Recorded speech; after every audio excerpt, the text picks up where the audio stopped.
And that's how we grew. And that's why I tell people, I say to blog, I don't actually mean blog, but I meant create bangers. text-based bangers on a consistent basis and get people to love your free content enough to subscribe. TBB, baby, text-based bangers. That's been our strategy, right? Like, I feel like I can rule the world. I know I could be what I want to. I put my all in it like no days off. On the road. All right, we're live. Can I tell you about a few interesting pieces of content I've consumed lately? And I want to hear what you've consumed. Yeah, let's do it. The info diet section. Yeah. Let me tell you the first one.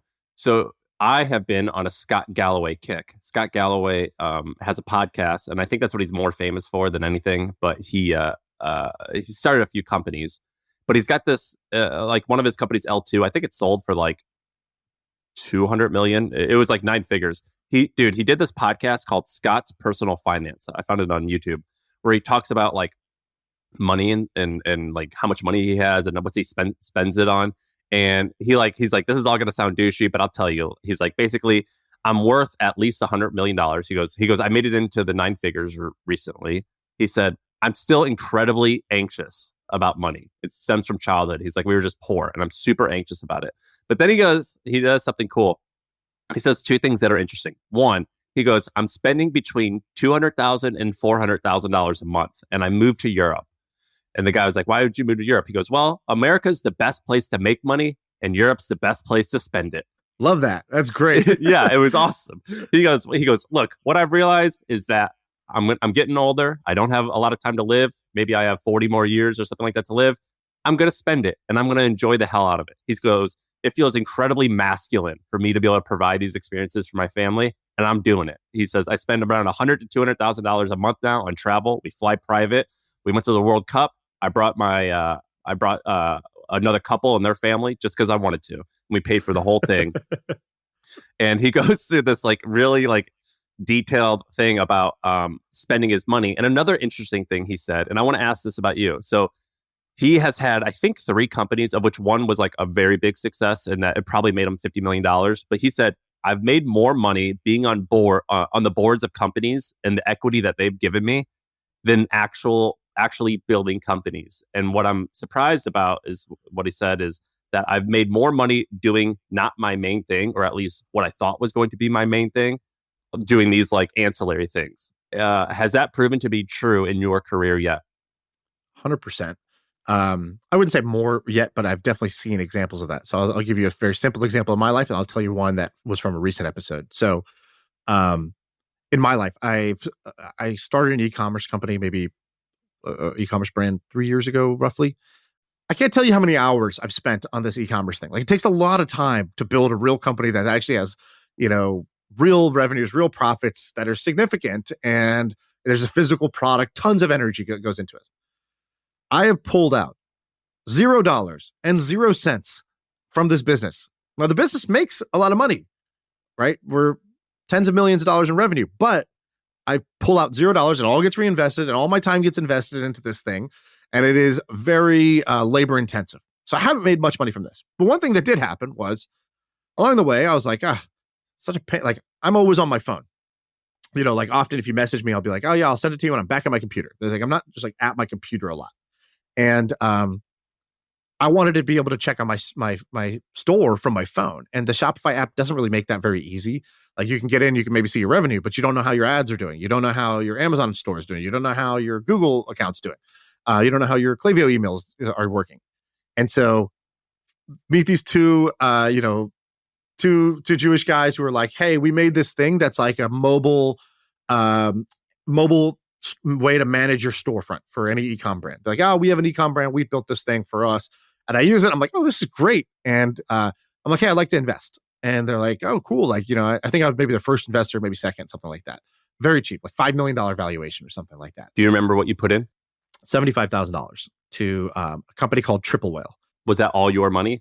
No, all my investments have to go through the fund unless it's like something that like wouldn't be eligible for the fund, but this would, because otherwise it's like a bias thing. So put it in from the fund. So put this money in, and I'm like, great. I hope this does well, but I'm not sure. It seems like, maybe just an analytics widget. I don't know. It might not be the biggest thing in the world, but I think it's really useful for me. I think other store owners will find it useful. Start telling other owners about it, blah, blah, blah. This company is now worth hundreds of millions of dollars. So, on a $5 million valuation entry point, we're up 40x or something like that, 30, 40, 50x, somewhere in that range. So, take $75,000 and multiply by let's just take 40x for a second. It's $3 million. $3 million bucks. Now, of course, it's the fund. So, my carry on that's 20%.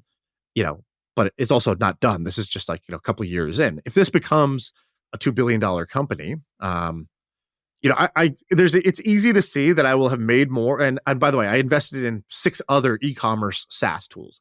It's like, oh, sales tax is a pain in the ass. Cool. Let me use Numeral for that. This is like a new startup that's making it easy for e-com owners to do sales tax. Oh, I need bookkeeping and accounting. Let's use Final Loop instead of QuickBooks. It's like I started investing in a bunch of these. Whatever I thought was the best tool after I did the research, I was like, well, I'm not just going to be a user. I'm also going to be an investor. And I just did that across the board. And a lot of these are huge now. Postscript for text message, like what Ron DeSantis is using for his text messaging. I don't know what he's using, but he probably should be using Postscript because it's the best way to send SMS marketing. And you just invest in these because you're a user. But I've made more money investing in e-commerce SaaS tools than I've made from my store. And the store took all of my time, and these other ones took 1 hour of emails to back and forth to just do the investment. And that's not what I would have expected going in. However, had I not done the e-commerce thing, I would have never understood the value of these tools or been able to see them early or been able to be like, hey, let me in and I'll introduce you to 100 other people that have stores because I'm in that network now.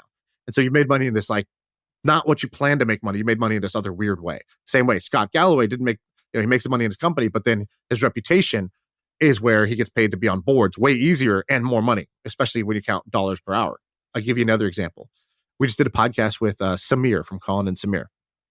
And in that, he talks about they got their start doing something that nobody would look at it and be like, this is a good business plan. He was like, we're going to basically, I think they were fans of lacrosse or they were lacrosse players or something. And they created a lacrosse sports commentary network on YouTube. It's like niche of a niche of a niche. And they did this pretty early on YouTube. And honestly, it didn't work that well, but it did 2 things. It taught them about YouTube and making videos. And now their YouTube channel is million subscribers. It's a multi-million-dollar brand easily. So that taught them that. But also when they were doing that, when they were following the lacrosse scene, they saw this one guy. He was the best lacrosse player in the country. And he's wanted to go pro, but there's no pro scene for lacrosse. You get paid nothing. And so he's like, dude, if I go pro, I make $35,000 a year. This sucks. He's like, screw it. I'm going to make my own lacrosse league.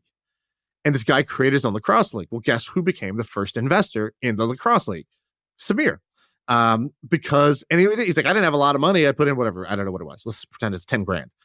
But that lacrosse league is now worth hundreds of millions of dollars. And he got in the very beginning. So in this weird way, he'll probably have made more from that one investment than all of the YouTube action he was trying to do along the way. But it only would have happened by being in the game and giving yourself that opportunity to get lucky. I think it's called the arena. It's being in the arena, Shaan. It's hazardous for brown guys like me to say the arena. I don't want to get caught in that fire. You could say that. He's in the arena.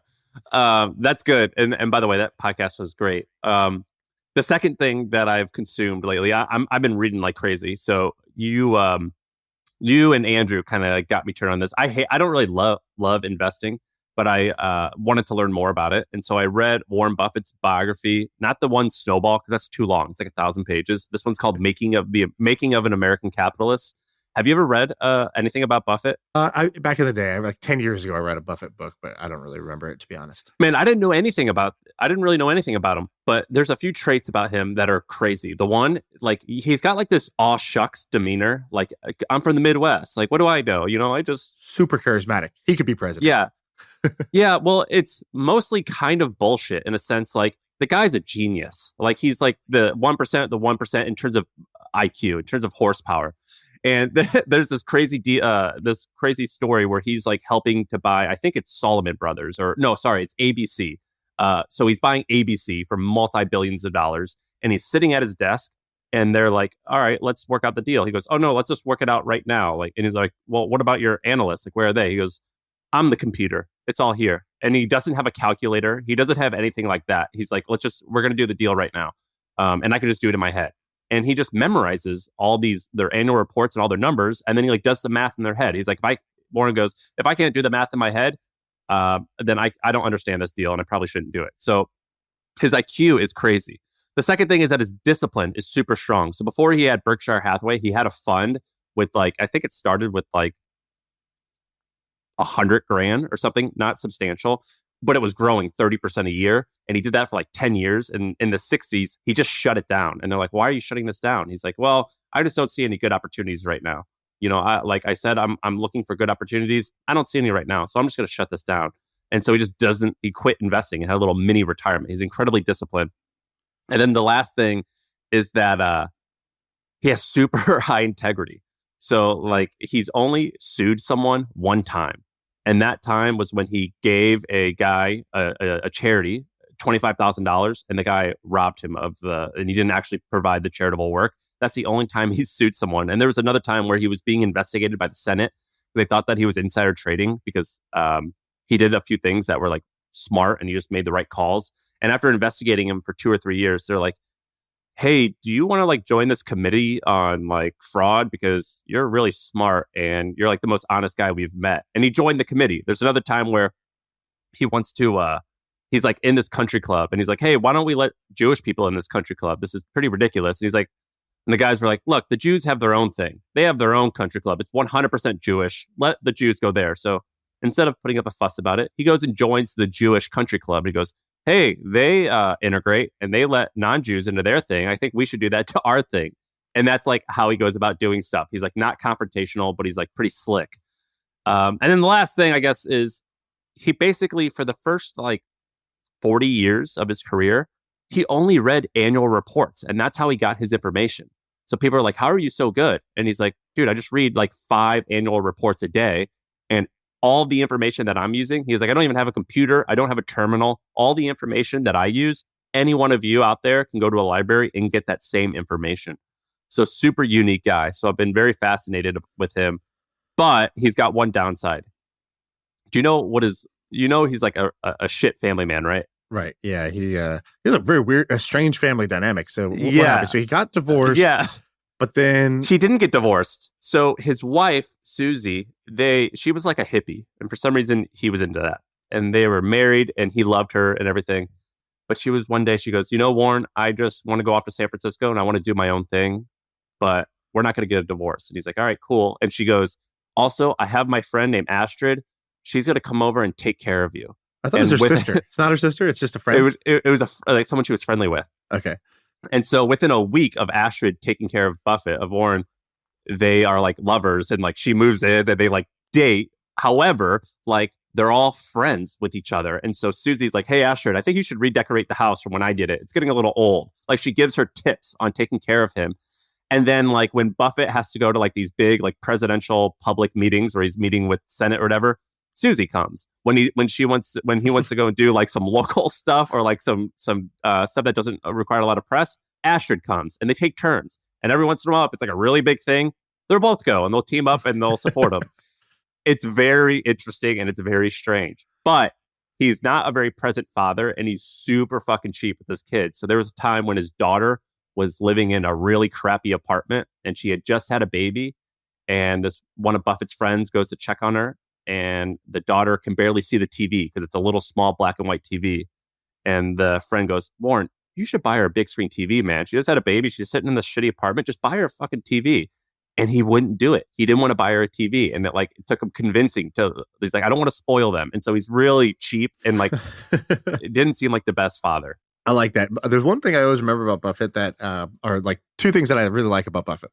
I have a whole doc that I keep called Buffettisms. And because he has this skill of telling like these like tiny stories, these little parables that are both funny and interesting and then make his point for him. And I just feel like he's got an arsenal of these. And so I don't read a lot of his books, but I watch a lot of his talks and I watch a lot of their like annual shareholder meetings to try to find these little phrases he uses that I am like, oh, This guy's so charming, but also he does a great job of making his point using that.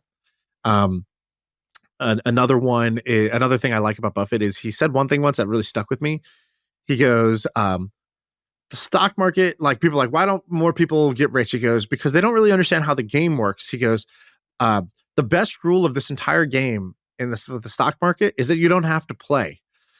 He's like, most people's problem is that they just do too many things. They make too many investments. They buy and sell too many things. And they feel constantly compelled to like come to an answer on should they or shouldn't they do X. And he's like, you really just have to sit and wait for the fat pitch. You just don't have to swing. That's where you got your fat pitch thing. Yeah, exactly. There are no called strikes in investing. Like you could sit there all day and just watch pitches go by and just wait for the fat pitch. The problem is people suck at waiting. And that really stood out to me because I'm somebody who historically is very bad at waiting. I'm a very impulsive, impatient person. It serves you well as an entrepreneur to be very impatient. You take a bunch of action. As an investor, impatience and impulsiveness is a terrible trait. So as I've shifted my career to go from entrepreneur to investor, I had to ask myself, what do I need to relearn? What do I need to unlearn?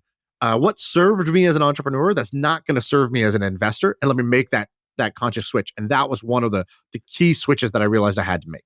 And I agree. That's a really good lesson. And I think he stole that from Teddy Williams, like a famous baseball player who hit lots of home runs. And Teddy Williams made this like graph. It was a strike zone. So it was just the strike zone. And he's like, look, right.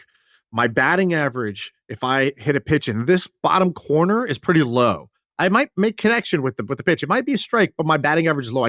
I really shouldn't even swing at that pitch, even though it's a strike. He's like, I'm looking for stuff in the sweet spot because here I'm over 400, right? So Ted Williams has the greatest batting average ever. And one of the reasons why was he was more disciplined than others in what pitches he would swing at. He would really wait for those fat pitches, whereas most batters get quite impatient and start just hacking at everything. But my issue with Warren's advice on that stuff was, all right, well, what's a good pitch look like? And so I ordered this book it's like, they didn't make a lot of copies of it, but so I had to find it on Amazon. And it's going to take like 2 or 3 weeks to come, but it's, I like how you just said Amazon, like it's like some niche bookstore you went to. Like, it's hard to find. Thing. I had to go to Amazon.com to find it. It's this little book, this little mom and pop boutique. But they analyze all of his deals and they write out what he saw in them. Because I'm trying to figure out, okay, you're telling me what a bad one looks like. What's a good one look like? And so that's some of the content that I've been consuming. It's been good. I've been reading like a book or two a week. It's because Kindle. You read on Kindle ever? Yeah. That's all I read on pretty much. I start on Kindle, and then if I like the book, I'll order the hardcover so that I have it around the house to just remember it, pick it up whenever I want. But I start on Kindle. Well, they have this like percentage bar at the bottom where it says what percentage of the book that you've read, and I'm like, I'm gonna get through 20% every night, and it's been awesome. So shout out to Kindle, you guys. you nailed it. Gamified your ass. Okay, so let me tell you two things that are interesting. One, the content I consumed. So I listened to this podcast by our friend David Senra. I don't know that well. I hung out with him one time, and he's a total nut in the best way. Like he's 1,000 miles a minute. But I want to share with you, he did a pod the other day that I thought was really good called, I think it was called The Greatest Interview I've Ever Done. And it was basically Patrick O'Shaughnessy interviewing him. They're like, what did you notice about you've studied all these great men in history, right? You read these biographies, and what are some common things that you see? He goes, the story of the son is begins at the end of the story of the father. So basically like, embedded in the story of the son is the story of the father. And he's like, this is very, very common. Whether the father was great in all these ways, often you'll see the son take a totally different approach. Or if the father was limiting or hard ass or really brutal in one way, the son takes that trauma and basically uses it in what they do. And I thought that was pretty cool. Second thing he said about reading that I really liked, he goes, they go, do you reread books? And he goes, yeah, of course. I love rereading books. I reread books all the time.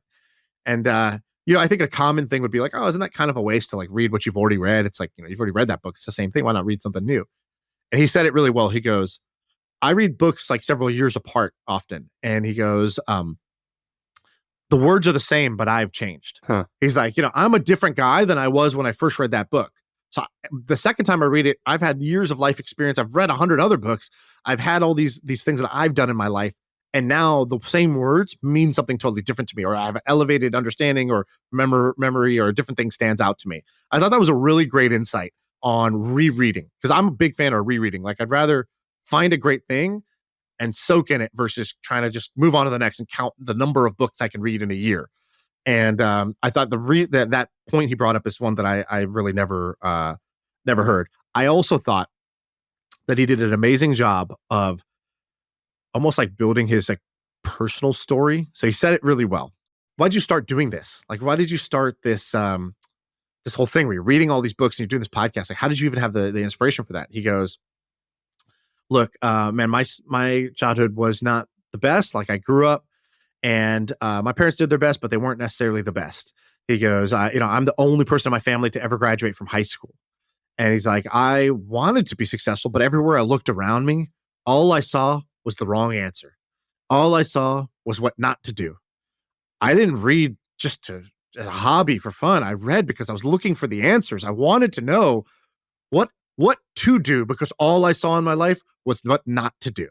That's what led me to reading the biographies of the greatest people. He goes, I've spent the last, 10 years of my life having one-way conversations with the greatest people ever to live on this earth. And he goes, that's what I think about reading. He goes, I think reading is having a one-way conversation with the greatest people on earth.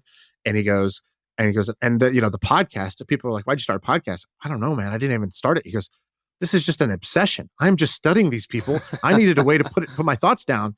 He goes, this is an obsession disguised as a podcast. And I loved it. I was like, wow. Dude, he's good. He's lyrical. Great little one line. He's very lyrical with it. And so I'm very impressed by David Senra. I think he's doing a great job. And it was a fun thing to consume. I joked with him. I was like, David, I got turned off on reading a lot of these books for a while because I would listen to them on Audible, and I had my favorite narrators, and I would go like, oh, I love this guy's voice. What else did he read narrate? And this guy has read narrated 1,000 books. And I'm like, how the fuck is this guy still a narrator? What'd you think if he read all these business books? He would be way more successful. Well, that's kind of what I'm bringing up here. Like, I love the way he phrases things. I think it's really compelling. I actually don't agree with him that like, you're not actually having one-way conversations with the greatest people on earth. It's not like you needed to do all of that to be successful. Actually, you should probably just get out there and do some things, right? Like, I actually could argue a bunch of the other sides, but what's the point? The fact that he believes that is going to lead him to a really great and successful place. I don't subscribe to all his thoughts, but I am a fan of his level of intensity and conviction in himself and what he's doing. In California, I think in the 90s, they banned weightlifting in the prisons because they're like, holy shit, we're building super criminals. These guys are getting yoked. They're like too big. And they're surrounded by other criminals. They can like talk about like the best way to do stuff. And now they're fucking bench pressing 500 pounds. These are super criminals. We got to get rid of them. David is like becoming a super criminal a little bit. He's like one of the guys who's like reading it and like embodying this stuff. Just cranking away. He's plotting. David's plotting. Dude, there's I feel like I could be like, hey, David, he's sitting there reading a book. I'm like, David, you like that book? He's like, I love this book. Are you joking me? And I'm like, David, in this room right over here, Heidi Klum is standing there naked. She's surrounded by all the best desserts you could ever eat, Michelin star desserts. The music, it's the greatest music you've ever heard. All of the unreleased Drake albums are in here. It's the best music. It's the best party. There's no other guys in here. Just all naked supermodels. And David, the best part is when you walk in, you become a billionaire. And I think he'd be like, he wouldn't have even heard anything. He'd just be turning the page to the next page. Like, this guy doesn't want to do anything else. He would have licked his fingers and just looked back down and said, I just turned the page. Just silence, chump. I'm reading. And that's the best compliment and the best insult I can give him at the same time. Like, I think it is amazing that he is that way, that he really feels like this is the best thing that anyone could possibly do. He can't believe nobody else is doing this. He doesn't. It's like, this is the peak of the peak of life experience. I'm inspired by him. Anything else that you've consumed that you like? Not a consume, but I have a different. So in the way that I'm like, by the way, I hope he doesn't take offense. I'm joking about some of these things, but like, I'm a huge fan. I'm of a David. fan of his stuff, and I think he does an amazing job. And I have no vested interest in his success, except for I think he's really cool, and I think he does a great job. I appreciate his craft. And he's one of the few pods that I like listen to on a regular basis. It's quite good. Yeah, that was like a genuine endorsement. It's called Founders, by the way. The pod is called Founders, so we'll give him some love. The other thing that the other interesting experience I had was I recognize I'm drawn to people like him, people who are slightly extreme, who are obsessed, who have a independent mindedness. They're deciding how they want to live life, and their rubric of success is different than others. Right? That's what I just described about him that I like. Ben had a meeting with somebody, and he comes back. He calls me, "Oh, dude, I met this guy. He's great. He's doing this thing." And then he just kept saying, he like said 2 or 3 times, he's like, "Really great guy." And I was like, "Man, why is he such a great guy? Like, you're only there for 45 minutes. Like, what do you mean by that? Why did you kept saying, I really liked him. I really liked him. I really like what he's doing." I go, "Do you really like what he's doing, or you really like him?" He goes, "I think I really like him." I go, "Let me guess. Was he high energy when he talked? A nice guy, like simple, didn't intimidate you by kind of being a hard ass about anything? And did he teach you 1 or 2 interesting things during the conversation?" He goes, "Bingo." I know, Ben, because that's your archetype of what you really like. That's why you really like me. I'm a high energy guy. I'm a nice guy. I don't like kind of push people into a place that they feel uncomfortable. And I'll usually, if you talk to me for an hour, you're going to learn 1 or 2 things. That's why we get along. And I said, one thing we should do as, again, how do you shift from operator to maybe spending more time investing, is I think we got to investigate what are our bias and our blind spots. So basically we made a little list of what's the personality archetype I am irrationally drawn towards. For me, it's the David Senra types. It's the slightly extreme, uncomfortable ambition around their thing, independent mindedness, obsession with their craft. I am drawn to that. I will make mistakes. It's like a girl who's like, he's a 6, but he's wearing a leather jacket. It's like, it just does something to me. I got to go for him. Like, that's what I'm drawn to. And I was like, on the other side, what can't I stand? Somebody who's just dry. If you have no sense of humor, if you're dry, like, you could be the smartest guy in the world sitting on a gold mine of a business. If you're boring, like within 5 minutes, I'm like, this guy sucks. I'm out. And I'm just like, who's an example of that? Like a famous person? Well, dude, I'm not trying to make famous, like someone who you've read about. Let's see. A public person. I don't know off the top of my head. Do you have one who's just dry? I mean, there's like a bunch of like famous investors and shit who like I've read about, and I'm like, this is snooze fest. There's probably like just like some, I don't know, enterprise SaaS or these people who are like, yeah, we just make the best. We're like, we just provide solid procurement services to others, right? It's like, I don't know. And like, they don't have a lot of hobbies. Yeah, I'm like, do you love that? I'm like, no, but we service a need. And it's like, cool. Like, so like, what are some of the cool growth hacks you've been doing? They're like, we don't really need growth hacks. We grow 17% year over year. It's like, we just really need to do solid operations. It's like, oh, okay. I need to get out of this conversation right now. Like, I feel itchy. Like, I got to get out of here. Whenever I read about like hedge fund guys, I'm like, this is a snooze fest, dude. You're just like this, like when they do like a lot of like fast trading. Unless they're kind of like a criminal and kind of doing drugs, then I'm in. I'm always down with like, I love a good crime story. Unless you're driving your successful life off a cliff, I'm out. yeah. I need some drama. But like whenever I read about like hedge fund guys, I'm like, dude, you're just playing Excel all day. I don't find that enjoyable to hear about. But I think it is useful. So it was a useful exercise for us to do, which was, what are you irrationally drawn towards that you should probably like dial it down, discount, be able to apply a discount after the fact when you're out of heat. And then what do you have an irrational distaste for, where you're going to underprice or underestimate somebody, and actually you shouldn't be. People have been talking about like bias and like the stuff like, but like they always came at it from like a diversity and inclusion point of view. For me, sure, that's fine, but I've never been like drawn to like, I've never been drawn to spending a bunch of time thinking about that. However, for this, I immediately saw for myself, oh yeah, I could see myself making mistakes, being overly generous towards a certain personality type. You say the certain 3 key phrases and I'm all in.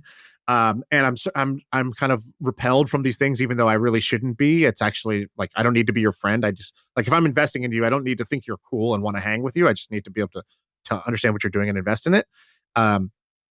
Do you feel like you have the same thing? Do you have a thing you're drawn to? Like, I feel like one of yours, I'll just say it out loud, is I feel like you're drawn to people who are very meticulous and orderly in the way they operate. Like if somebody's got like a system and like they're a stickler for the details, I feel like in your like they go up 100 points in your book, whereas for me that doesn't really do it. That does it for me because I envy that, because that's not my natural, like my wife is like that. Like I'm drawn to people who are like orderly and systematic and disciplined, like people who wake up at 5 a.m. every morning. That's not me. And so like I'm really fascinated by people who like grind really hard and are systematic and are operational and things like that. I get a lot of joy being around those people because I'm not like that. Can I tell you real quick about a cool thing? Because I feel like we did a bunch of fluffy stuff today. Okay, I got to get a rant off my chest. People are really drawn to things that are highly tactical or highly like specific,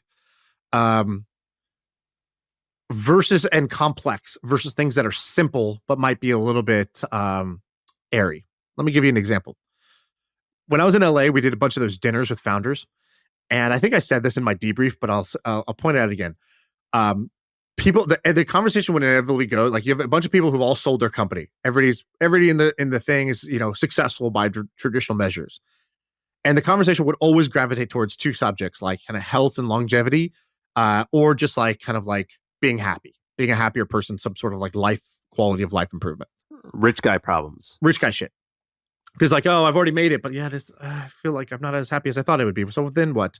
And the longevity health things gives them a new like the carrot to chase, and they kind of feel like they neglected it while running their company. And the life quality, everybody actually just wants a high quality of life. They just don't know how to ask the questions around it. And what you would see was two things. Somebody would say something like that was just like simple and useful. They'd be like, yeah, I just like before bed, I don't really use my phone. I just actually kind of review the day and think about like how I did and what just in general, like my interactions of the day, what I might have done differently. And like, and I'm like, oh, I do that too. I have this thing called revision. And it's like, I just kind of see the events of my day and I just go back and just play them out a little differently in my head. It's really useful. And people are like, the reaction to something like that, if you just kind of tell people like, hey, here's a simple thing you could do. Imagine what you want and what it would feel like to have it. Or think about how your day went, to just be kind of mindful and thoughtful about like, versus just always on to the next thing. And the reaction I would get would be like, cool. And the cool is kind of like, cool, good for you. Like, I ain't doing that shit. Don't tell me to be alone with my thoughts. And then somebody would be like, yeah, I really, I was feeling kind of, I've just been feeling like I'm in a funk. And so I started taking, 6 milligrams of low dose naltrexone. And then people are like, what is it? What is it called? And they're like getting their, literally everyone gets their phone out. They start, what is it called? How do you spell that? I'm like, are you just going to take this random drug, this person you've never met? And they'd be like, how many milligrams is that? 5? Is 5 what they say? Where do you get it? Can I order right now before I leave this dinner? And I'm like, y'all motherfuckers are crazy. Why are people so attracted to the pill, the complex thing you can't even pronounce that just might do it for you? Or they'd be like, yeah, I hired this this functional cognitive coach, and they'd be like, what's his name? Does he take more clients? Here's the money. And I'm like, bro, have you tried like fucking writing down like, your thoughts for a second? Like nobody wants the simple thing. Like nobody wants Sean's the simple, obvious thing. I just thunk it up. I just thunk in my bed and it worked. I was like, hey, here's what I do. When I go into a situation, instead of just reacting like, oh, it's kind of cold out here, so I'm uncomfortable. Now I feel bad. I'm a little bit bothered by that. I just decide before I go in, like, you know what? I want to have a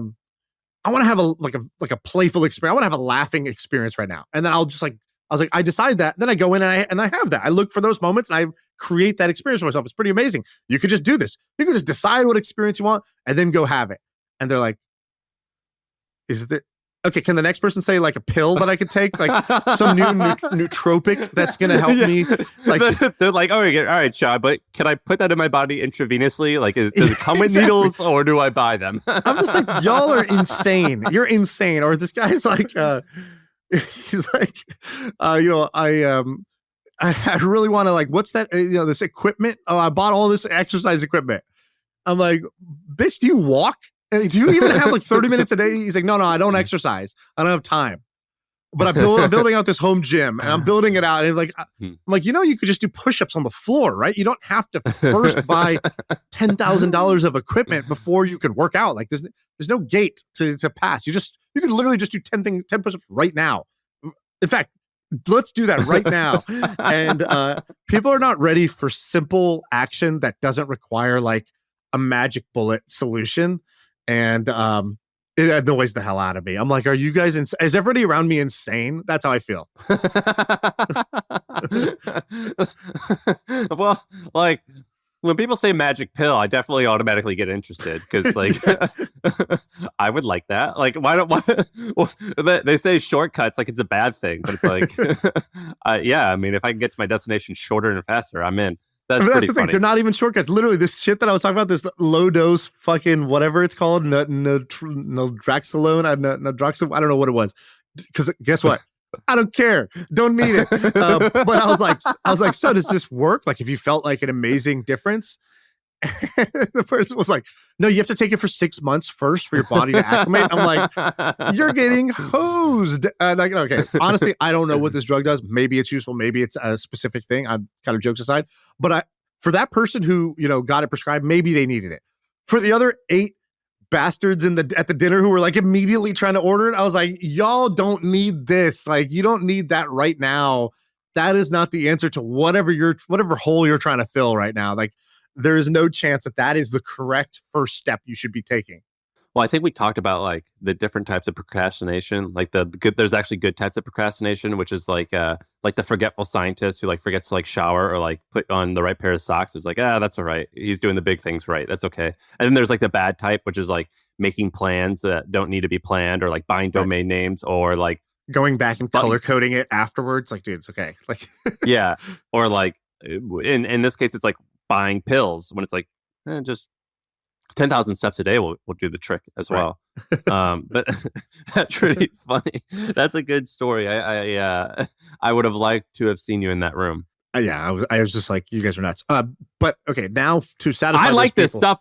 I like this stuff, by the way. I like this stuff. Me too. This I love interests me most because tactics change, strategies don't. You know what I'm saying? Like, I like talking about strategy sometimes. Dude, have you been following the presidential debates and campaign stuff that's going on?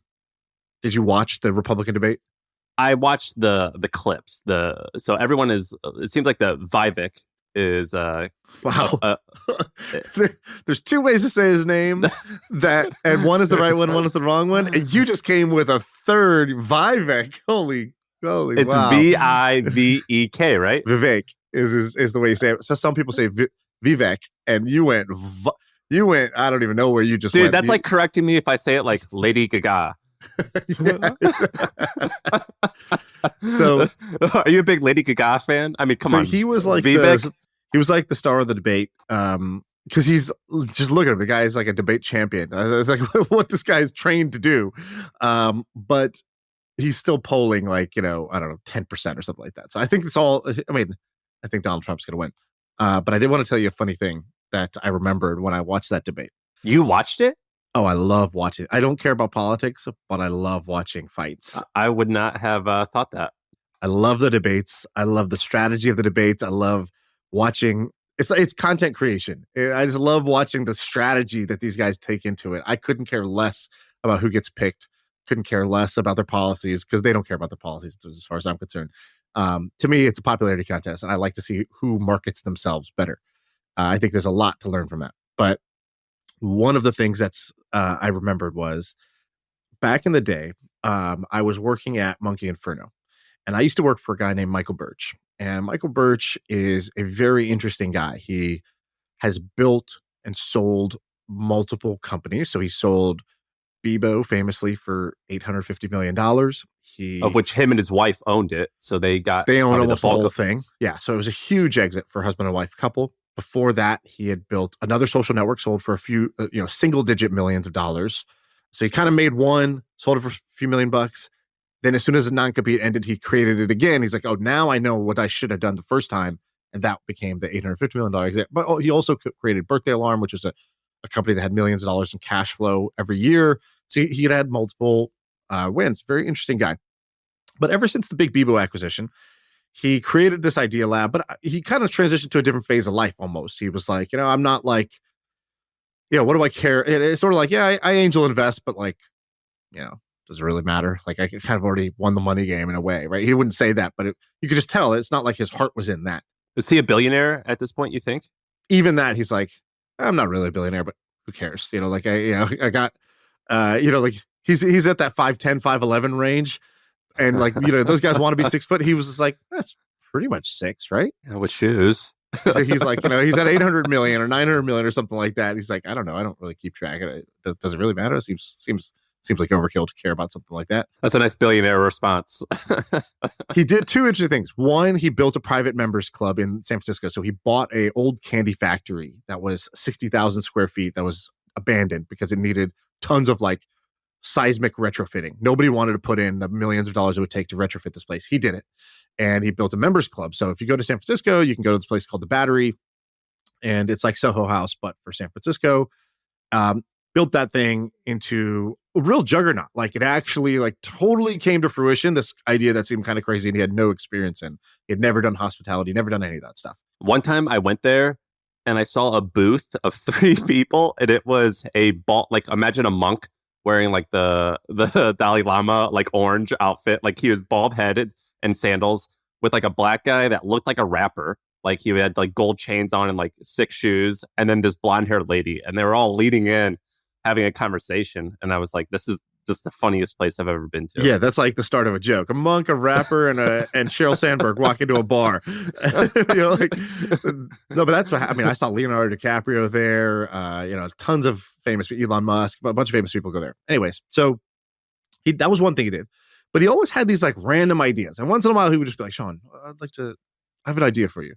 And he would pitch me this idea. And one of the ideas he had was around the presidential debate. He goes, Trump got elected in, I think, 2016? He was thinking about it for 2020. He was like, I think there's a good chance that Trump gets reelected again. And he's like, if you think about why, a lot of people in Silicon Valley don't really fully, they're like, they take these like, strong stances on what it means. What, is it because part of America feels repressed and they're reacting to the liberal neocon. They start making up all these words. He's like, I don't know if it's that as much as it is that Donald Trump was the more charismatic candidate.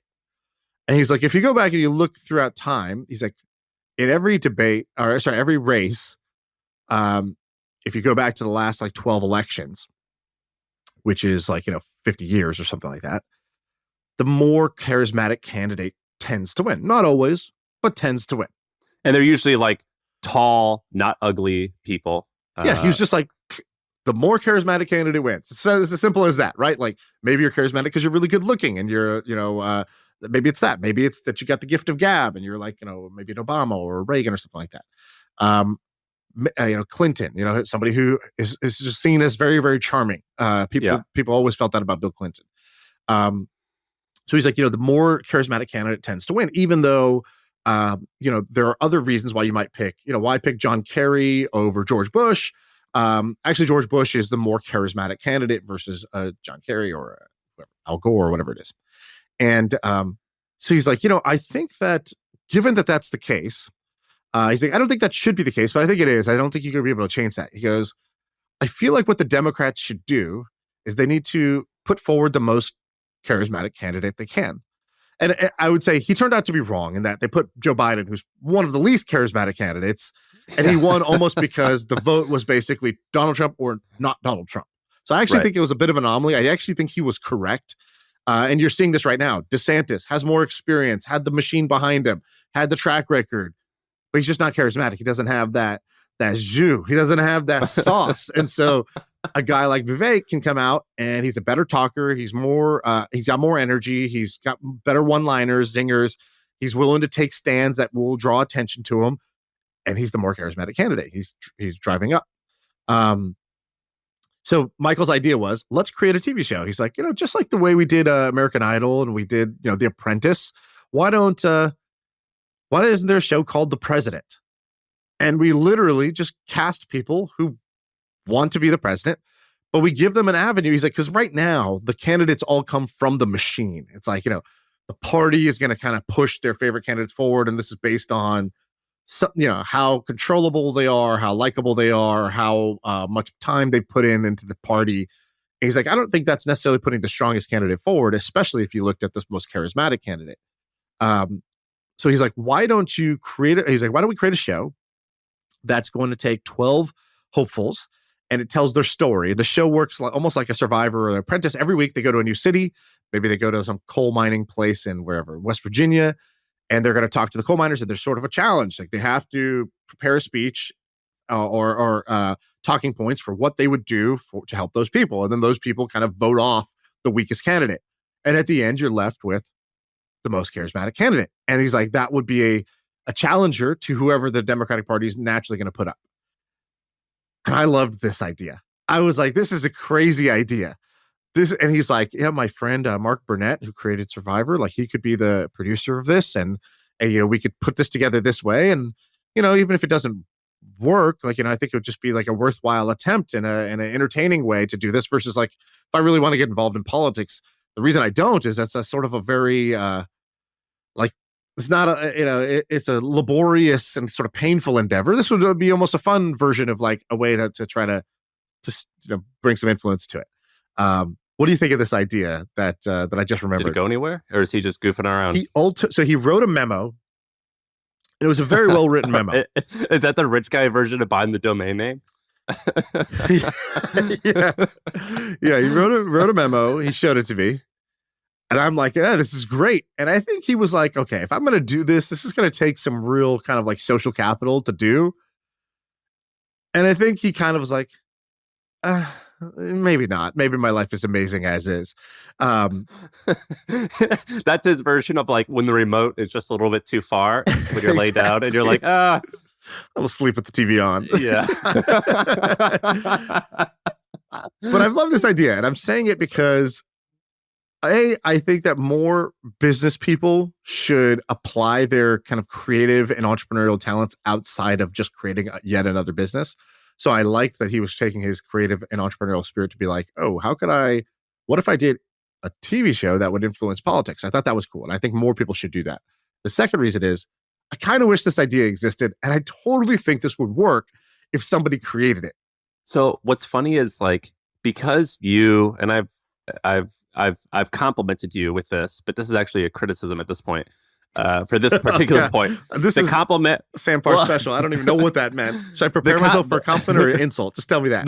The compliment was that you're worry free and like you're pretty optimistic, and you always like default to like, oh, that person, they're not trying to do anything bad. Here comes the bitch slap. But in this case, when I hear this, I'm like, but I want like my president to like know what they're doing and not just be able to like be a good speech giver. And so like, dude, that's what we have now. You think Joe Biden knows what he's doing? The guy's not even alive. Well, I'm not saying what I know works and what I know doesn't work. I'm just saying that like my romantic view is like, well, it would be also nice if they knew what they were talking about rather than just good at talking. Yet your take on this is like, wouldn't it be cool if we just let the most charismatic person run away with it? Well, I think you could design the challenges to actually force them to think on the spot or perform in terms of figuring out solutions to real problems, or like putting forth what their solutions would be in a way that's not just prepared by handlers who have talking points and they're going to avoid the issue or false promises or whatever. Like these people that would be in this, you could design the weekly challenge to bring out whatever it is that you want. Obviously, people fall in love with the characters. That's how all reality TV works.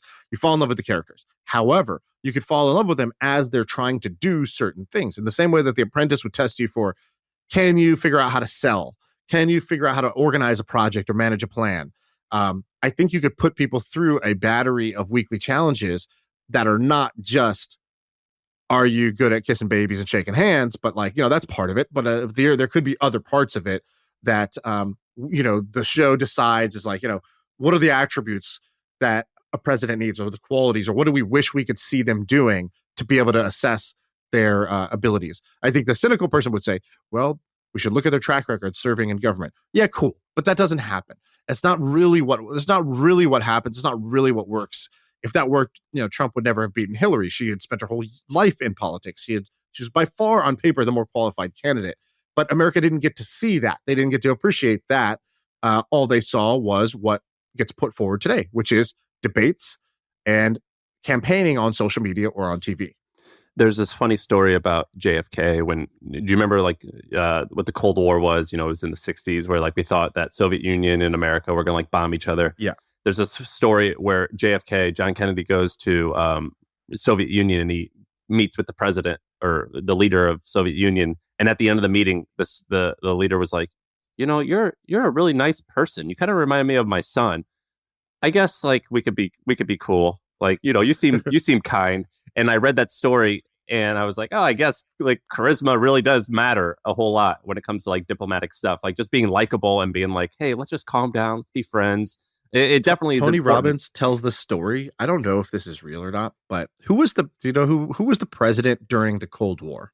Is that Nixon? Was that Reagan? Well, Kennedy for Cold War was a long period, but Kennedy was when we thought that we were literally going to bomb each other.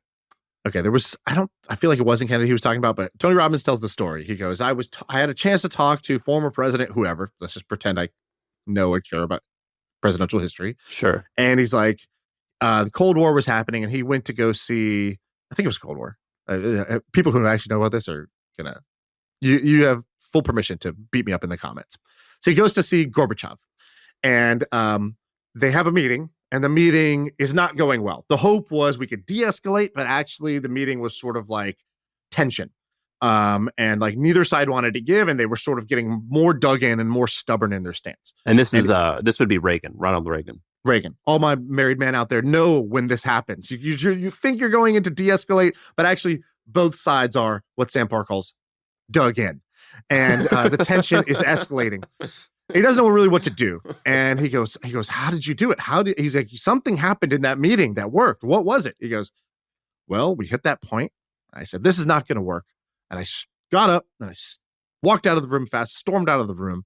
And right before I got to the door, I hit him with a little 360, turned back, big smile on my face, said, let's start over. Smile on his face, shook his hand and said, I'm Ronald.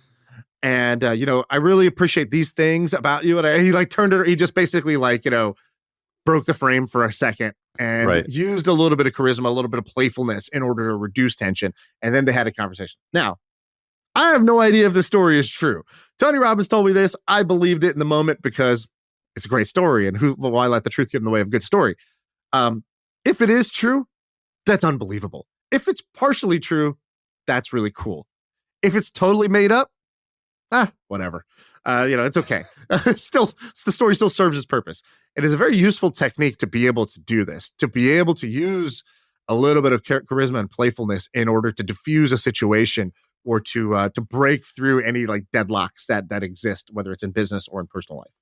So either Vivek is just not charismatic or I'm an idiot. But let me tell you a really quick story.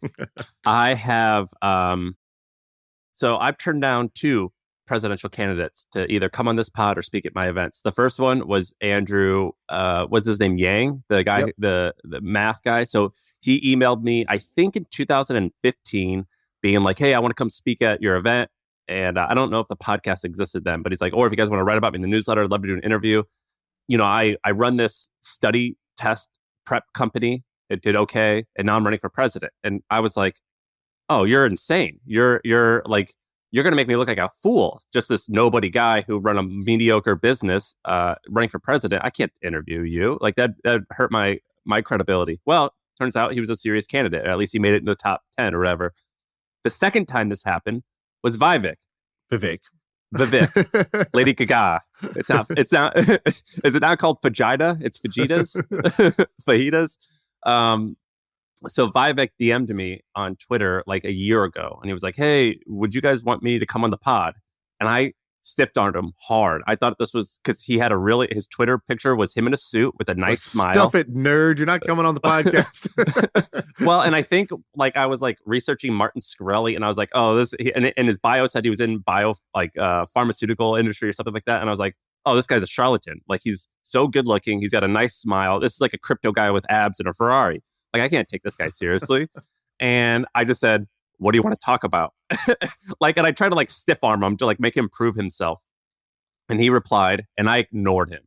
Turns out a year and a half, 2 years later, he's actually a threat. So this is the second presidential candidate that I've had bad judgment on of whether they're going to be serious and not asking them to come on the pod. Yeah, totally. Totally with you. By the way, for high entertainment, do you subscribe to Ron DeSantis's SMS program? No. So if you want to learn about marketing or you want to learn how the presidential race really works, go subscribe to all the candidates' marketing emails and text messages. Warning. It's fucking annoying. Okay. So that's the first problem. If I wanted someone to text me every day, I'd have a girlfriend. And this guy texts you all the time, and they text the dumbest stuff. So like here, I'm just going to read you the last 5 texts. If you think this guy's like some super serious politician who's really making it a substantive race about the issues, here's what he's saying. And was it like 5 in one day? Text yesterday. Yeah, exactly. Yeah, yesterday, 4:21 p.m. New shirts, shirt emoji, new koozies, new cups, new buttons, new stickers, new hats. If you haven't seen our storefront, go get the hottest limited edition campaign merch here. Okay, let's say yesterday. Okay, cool. Let's go back. Friend, it's Ron DeSantis. This is now the day before, 2:08 p.m. Friend, it's Ron DeSantis. I want you to know that as president, I will not let the government weaponize federal agencies against Americans who dare to disagree. I'm disgusted by the FBI's disgraceful act labeling Catholics as extremists. It's time to fire the FBI director and defend religious liberty for all. Can I have a donation to have your support? Okay, so that's the next one. Here we go again. Let me find a particular. He just texted me at 7:19 a.m. It's too early for a text, Ron. Enough with the talk. Americans need action, and that's what Ron DeSantis is all about. I'm the leader you need. The time to act is now. This can't wait. Rush your support in. Link to his donation campaign. Link to his donation. Then another one. Hey, like this credential, and he puts a picture of a credit card that just says DeSantis on it. And he goes, you can have your own, all caps, donation with 47 or more to join my investor team. If you're an investor in this campaign, you'll have everything you need to show it off. Grab your membership card today. And it just continues every single day. Hey, enter this giveaway to come to the next debate. You just have to donate and you can win a VIP experience. It just keeps going, and it'll just be like, hey friend, I'm out here draining the swamp right now. And it's like, dude, just stop. What are you talking about? Well, they're building like $1 billion company in like 18 months. They're like a moving company. You ever notice how like moving companies, like they don't give a fuck about the service because like you're only going to use it once. And they're like, let me just get you on board. Gotcha, bitch. And then there's like, throw your shit there. They're like, dude, we don't give it like renewals aren't a thing here. I don't care. You dude, know what I mean? I hired this service that was like, it was called like Musclehead Movers or something like that. And all of the imagery was just these huge, like buff guys. It was like, hey, we make it easy. We'll move that couch. We'll move that fridge. No problem. Just another day at the gym for us. So I'm like, oh, hell yeah. Hire Musclehead Movers. 3 tiny Vietnamese guys showed up. And I was like, and the truck said Musclehead Movers. And I was like, got him. I'm looking at him and I'm just, are you going to say anything? Are you going to address this, friend? And they didn't. And I didn't, because I was like, what am I supposed to say here? And I was like, I wanted a bunch of greased up punks. Hoping, and they did the job. Like they could move everything because they just used dollies. And I was like, oh, if I wanted dolly movers, I would have, it's different. It's a different experience than I signed up for. I catfished. That's so stupid. There is one cool thing I wanted to tell you about. All right, what is it? There's a guy named Seth Bannon who tweeted this out. He goes, 2 million scientific papers are published each year. That's over 5,000 a day. Even if you're working 10 hours a day, no breaks, you'd have to read one paper every 7 seconds just to keep up. So we built Paperscrapper to like basically programmatically read every paper that comes out. But not just every single paper. We prioritize and weight any paper that's being shared by top scientists on social media. So basically built a thing that makes it easier to keep up with science. And he's the second person I've seen do this, and I'm actually like pretty convinced it's actually just a good product idea. So what's the URL? Do you know? Because it's so new, it doesn't show up in Google. There's not a website for it yet. He's like, oh, like we built this for ourselves, but like I'll let some people in beta if you fill out this type form, like that sort of thing, like soft launch. I would love to see that. Our buddy Lior, who does Alpha Signal, so this guy built like a like an AI newsletter thing, but his AI newsletter has one key difference, which is instead of just telling jabronis like what the new ChatGPT feature is, it's basically a AI newsletter that's for technical people. So if you're a researcher, you're a machine learning engineer, you're a PhD type person, Alpha Signal is a newsletter for those people, which I actually think is a very smart way to approach this business because that's a very high value reader and customer. And for them, he provides a very simple service. So he also built a thing like this internally. So what he did was he goes, all right, every paper has a list of scientists that are like the researchers that were involved. And actually there's a naming convention, just like in movies, the credits, like the stars go first and the people at the back were like in the end credits. In research papers, it's kind of the same thing. The people at the top did all the work. The last person is like the named person who reviewed it or edited it at the end, or stamped, their seal of approval on it, or the lab they're associated with. So he kind of first created a page rank of researchers and scientists. This is awesome.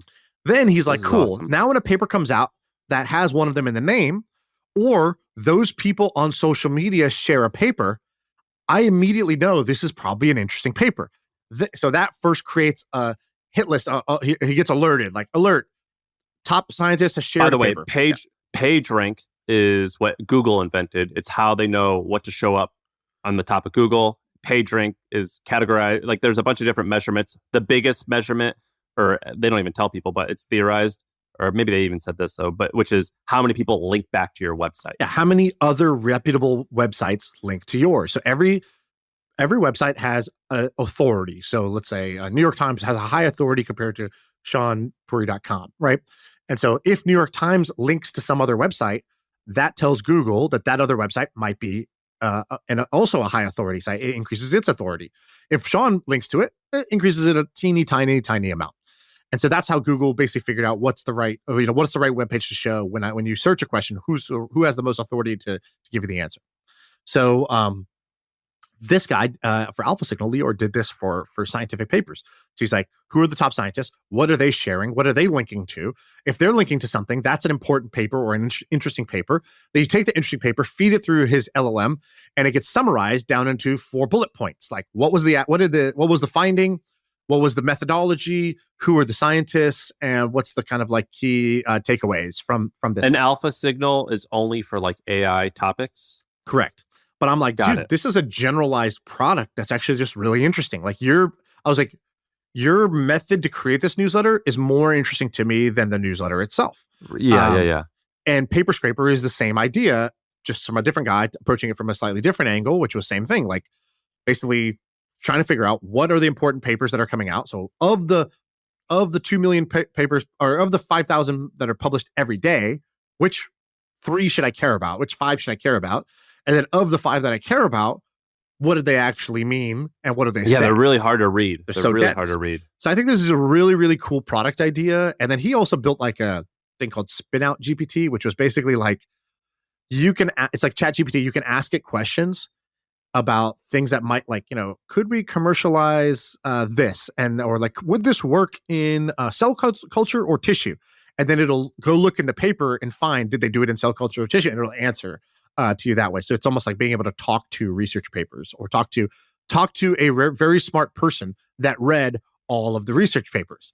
And it's like, oh, I see where this is going. Like, the Hustle, Milk Road, these were like the horse carriages, right? Like, yeah. We have random humans trying to keep up with what's going on. Maybe they set up some Google alerts, so they check Reddit and Twitter.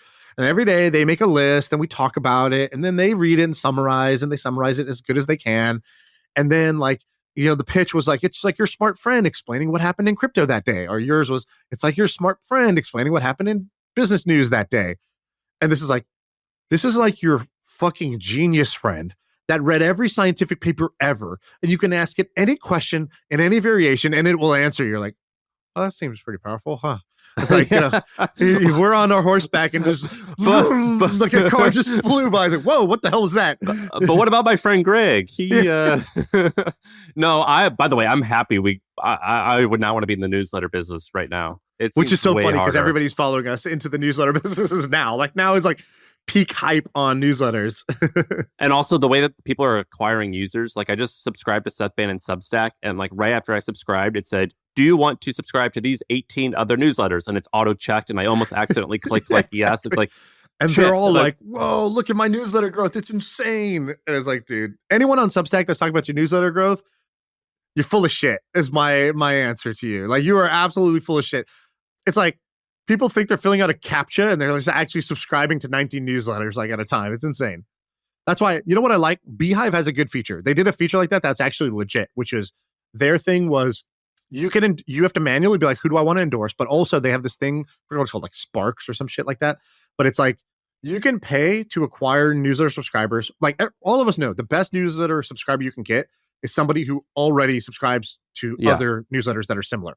But that's really hard to get historically because you have to advertise in like 100 different newsletters. So they create a little mini ad network inside Beehive of all the Beehive newsletters. But what's cool about it was you only pay for somebody who's a retained reader. And I was like, oh, okay, that's actually legit. So instead of just like this like auto check vanity metric where it's like, hey, I got more subscribers, but it's like, are they actually an engaged reader? You have no idea, but you're excited about that anyways. What I like that Beehive did was you only pay, it's like, CPA versus CPM or CPC. It's like CPA is like you only pay for a reader you actually acquired who's still reading from you. And so it enforces quality because that's the only way you get rewarded in that network. So I was like, that's smart. First of all, this Seth Bannon thing is awesome. The tweet that Shaan's referring to is from June 12th. So if you Google Seth Bannon and go to his thing, it was on June 12th. That's awesome.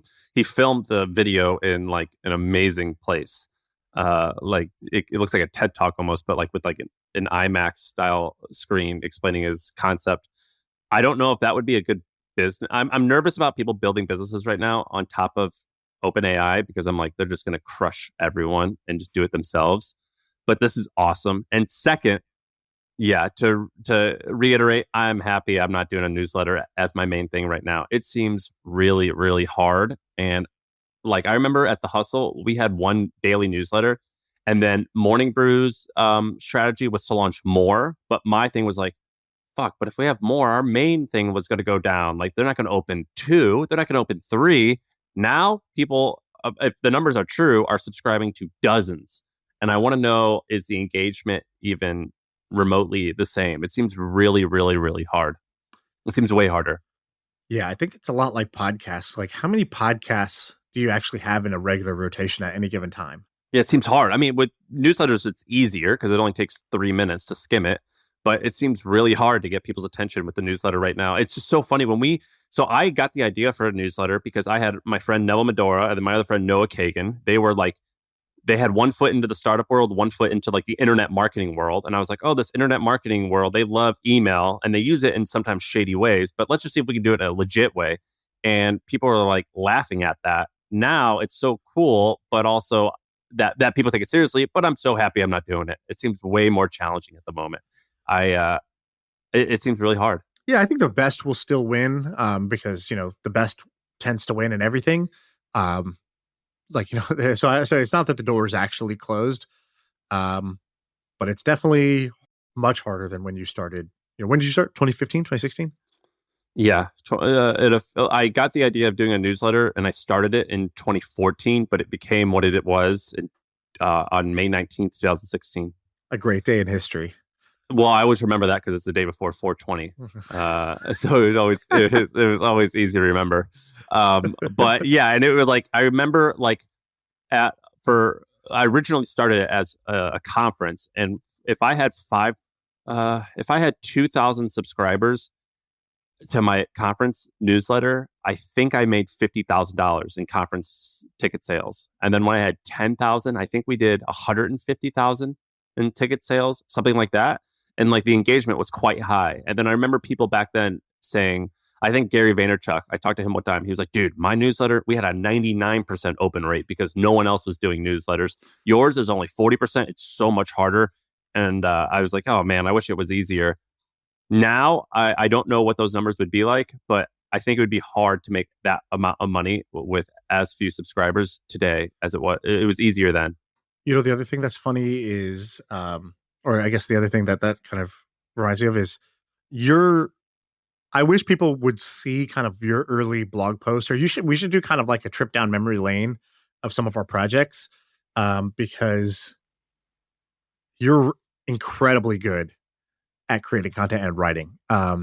We like when I see what you did versus what I see a lot of people doing now, I'm like, oh, there are like many rungs on the ladder above is where you were with creating content. Back then, like I remember your early blog posts that were just regularly going viral, getting millions of hits to the site, because they were that good. Like which ones? Like when you were doing first you had the right concept. So you were kind of like a YouTuber before YouTube. Actually, you really should have been a YouTuber. Like that would have been your calling. I believe. We got asked to do it. Like we were thinking about doing like it, but I was like, hustle. I was I'm saying Sam Parr as a YouTuber would have been, I believe, like you would have been one of the most successful YouTubers on the platform. Let me give you an example. Well, that's awesome. You're like, for example, I remember some of your early hustle blog posts, surviving 30 days on Soylent only. Guess what that sounds like? Every Ryan Trahan video, every Mr. Beast video. Like this is this is the current meta of YouTube. You were doing this 8 years ago, like it was, you were you did microdosing LSD. You did an interview with a anonymous entrepreneur who plagiarizes books. Yeah. You did the thing where you were like, Amazon bestsellers are bullshit. I'm going to prove it by making an Amazon bestseller, spending only like $1,000. Guess what? Yeah. That's a YouTube video. These are YouTube videos. These videos would still work. But the thing is, you have to do them with style. You actually did the thing with style. Now, your problem was you were locked into this blog world because those are the people you admired at the time. But the reality and I was, knew how to write. Like writing was my thing. I don't know if I could have. Maybe I could have. You had the visual aesthetic too. Like you're good on camera. You like lived in lived on a motorcycle or something. I don't know. You were sleeping on a motorcycle. You're doing some crazy shit. It's like you had the dog and you had the look and you had the humor on camera and you were willing to, you liked Jackass and those sorts of things. And I feel like you would have kind of tortured yourself for people's entertainment. As soon as you got that hit of feedback, you would have gone all the way in. Yeah, for and sure. I just wish you had kind of gone down that route. In fact, I still think you should go down that route. Like, for example, I think I can be successful. In fact, I'm going to be successful on short form video, but it's not going to be the way you could have been because you're kind of like those, like, whoever the Danny Duncan and Ryan Trahan and Mr. Beast. You're a lot like them in the way that you are as a character and what you're willing to do and what you were willing to do and how long you were kind of like, I'm single and don't give a fuck. And like, I don't need comfort. And like, like this firecracker is going to go in my ass. All right, let's roll. Like, lights, action. Right. Like, I think that you had all of that. And so, anyways, I don't know what my point is. I don't wish here, I would have gone that route, by the it. way. I don't, I think I probably could have done it. I think that's a hard life. I think it's hard. Like, I like Danny Duncan a lot, but I'm like, can you do that at 40? I guess it just has to change. It has to evolve. Or like Mr. Beast, what's he going to do at 40? He's going to be so wealthy, it doesn't really matter. Yeah, I think you would have done the same. Yeah, but like our early blog posts were good, and there was a period where I was writing like 5 a day. I would write so many of them. Not all of them were bangers, but like we would write a ton, and that's how we grew. And that's why I tell people, I say to blog, I don't actually mean blog, but I meant create bangers. Text-based bangers on a consistent basis and get people to love your free content enough to subscribe. TBB, baby, text-based bangers.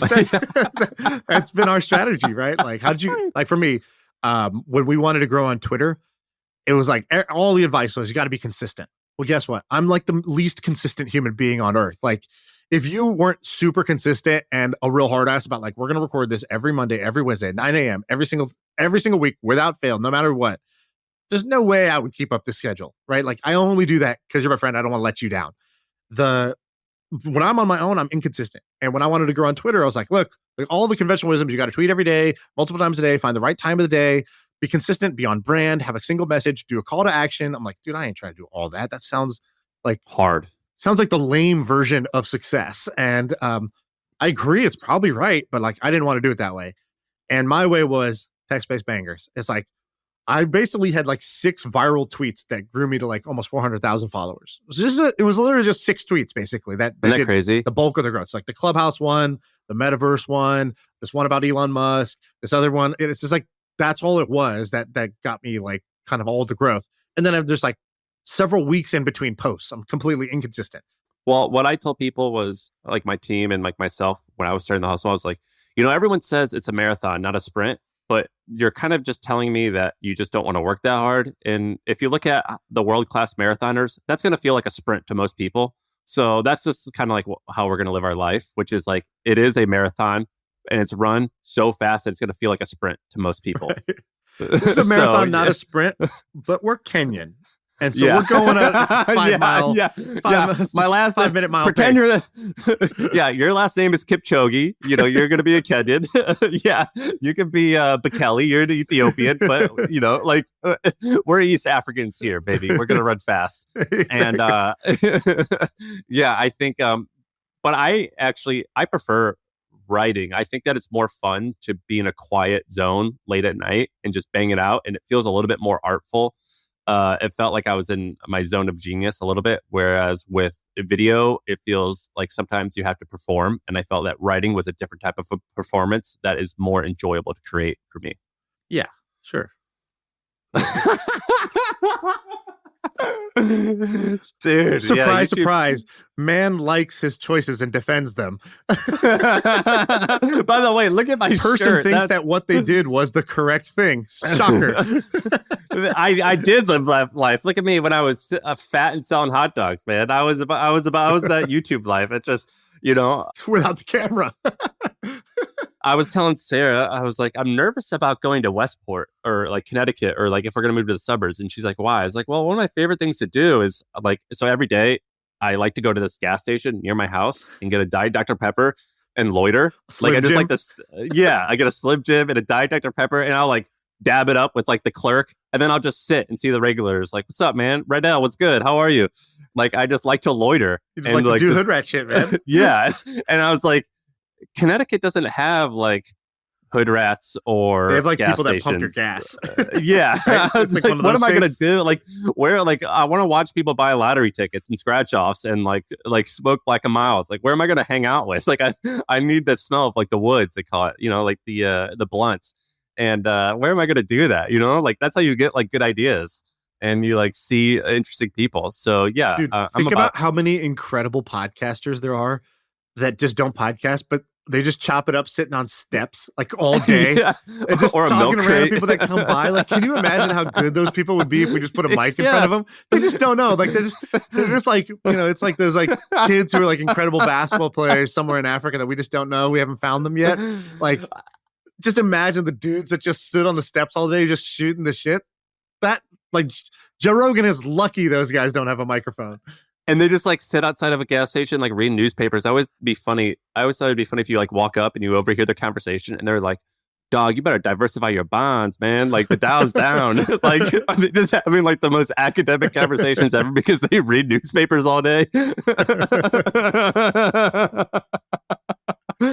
All right. I think we've crossed the threshold. The slab happy phase is initiated. Yeah. All right, that's the pod. Yeah. I feel like I can rule the world. I know I can be what I want to. I put my all in it like no days off. On the road, let's travel, never looking back.